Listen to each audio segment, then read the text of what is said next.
Alright, what's up guys? This is what you think it is. Probably could tell by the thumbnail. But this is Dwight Howard's old aquarium, which is now ours here at Aquascape Aqualand in St. Charles, Illinois. Back here in the aquarium section, you can see we have a mated pair of Oscars, and we don't know which one's the mated pair. You would think that would be the two tiger Oscars, but we've seen one of the tiger Oscars and the one red Oscar pair off multiple times. You can see they're building their huge nest down in the gravel, and they really do get along quite well now that they're trapped in this smaller tank. We are gonna get a new special type of lizard species in here later on to go with our current snake, which you can see his head's poking out right there. But that's a secret. You guys are gonna have to stay tuned to see what that's gonna be. Over here you may notice this huge, ugly mound of sand. Well, that is so that our future lizards can be amphibious, from going in and out of the water easily, and hopefully we can get some like granite rock stacked up in here and make it look pretty nice. And I know I'd personally like to get some live plants going in here, but you really can't with the sand. And if we started mixing soil in, then it'd make it a little harder to clean and all that jumbo. But as you can see up here, we got a carpet python. Real pretty lady. She's looking real good. She's eating mice still. Can't get her over to rats. It's not very fun to feed a snake in my opinion. But she's doing real good. And then if I can find them, there's also two green anoles in here just to keep down any little pest populations like ants or anything else that we find in here, because this is a huge tank and those big lizards don't eat any of those little guys. Down underneath, the filtration is actually really simple.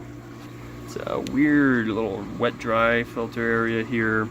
There's some marine pure balls, and then since I use RODI water on almost every tank, I add a little bit of a buffer solution to this water because the Oscars don't love the super low TDS water.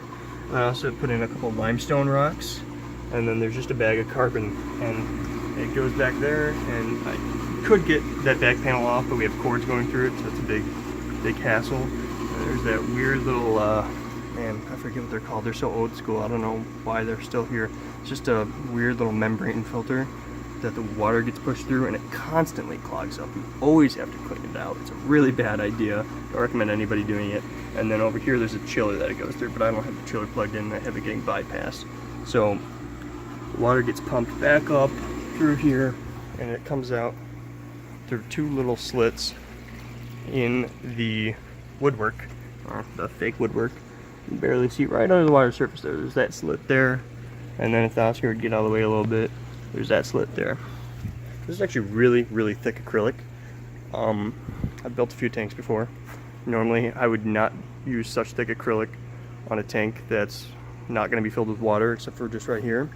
But it makes it really sturdy to move around and all that stuff, so we're not going to have to worry about anything going wrong with flimsy acrylic. These front panels, as you can see, are a little torn up. Apparently Dwight Howard was a big guy and used these panels a lot and was not very nice with them. You can see they rub against this corner here when you slide them open. We have it locked because we have a retail store right out there with people coming in from the public, and we can't have them going in, so we just have the simple little latches. But it makes it a little hard to see through all this haze, and it's technically like a plexiglass, not an acrylic, so we're having a little bit of a trouble using regular acrylic buffers on it. But he's looking cool, and you can even see through the tank here and see the Oscars, which is real neat. But this tank is, I mean, I'm 6 foot tall, and here's my eye level right here. So this thing, I think, is 11 foot tall. It's a big beast. I'm gonna have to back up super far to get this all in frame, but it's a big guy. But it's really nothing too crazy special, just really cool insert in the middle, and you'll just have to wait and see what really cool lizards we're going to get in here to go with this carpet python.